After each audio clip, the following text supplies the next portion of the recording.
Hello guys, আসসালামু আলাইকুম। আমি আশিফা মডেল মাদ্রাসা তৃতীয় শ্রেণীতে পড়ি। আজকে আমার পরীক্ষা, সবাই দোয়া করবেন আমার জন্য পরীক্ষাটা ভালো হয়।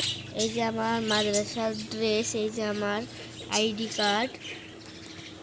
তারপর দেখেন আমাদের আম ধরেছে, দেখেন। তারপর আমাদের এই যে ডালিম, এই যখন বড় একটা ডালিম, এটা আমাদের কাঁঠাল গাছ।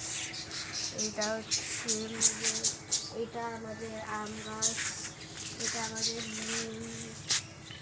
নিম গাছ, তারপর এটা আমাদের ফুলের গাছ।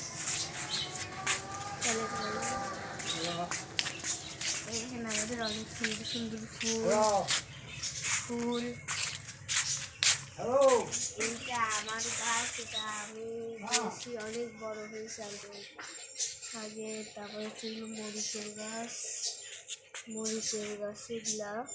ওই যে ফুলের গাছ, বন্ধুরা। ওই দেখেন বন্ধুরা, আমাদের কাছে অনেক গাছ আছে, অনেক ধরনের গাছ, অনেক ধরনের।